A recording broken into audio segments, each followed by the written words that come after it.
আসসালামু আলাইকুম, নাহার ব্লগে আপনাদের স্বাগতম। ভিডিওটা দেখার জন্য অনুরোধ রইল। এই যে আজকে একটা প্লাজো কাটিং দেখাবো।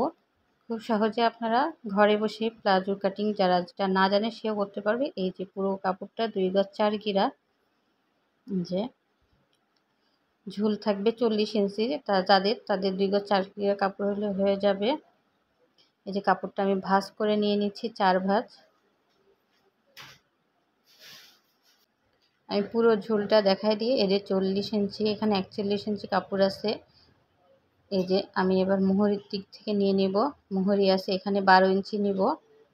10 ইঞ্চির এখানে কি 11 ইঞ্চি আমি সেলাই করব, এর জন্য 12 ইঞ্চি নিয়ে নিলাম। এই যে হিপের মাপটা নিব 18 ইঞ্চি, আর এই যে 2 ইঞ্চি রাবার ঘাড়। এই যে ওখান থেকে 2 ইঞ্চি রাবার ঘাড় নিয়ে এই যে এখানে টোটাল 18 ইঞ্চি আছে।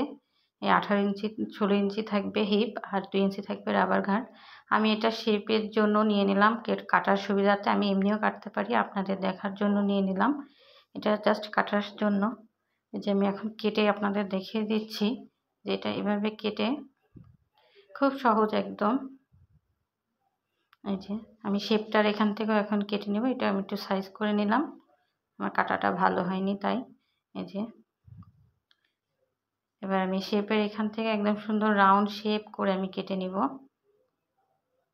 আপনারা যদি সেলাই দেখতে চান অবশ্যই আমার জানাবেন, এবং আমার ভিডিওটি ভালো লাগলে অবশ্যই লাইক কমেন্ট করে সাবস্ক্রাইব করে দিবেন অবশ্যই আমার চ্যানেলটি। এই যে পুরো পায়জামাটা আমার কাটা হয়ে গেছে। এটা হলো প্লাজো। এটা যাদের 40 ঝুল আছে তাদের। আল্লাহ হাফেজ।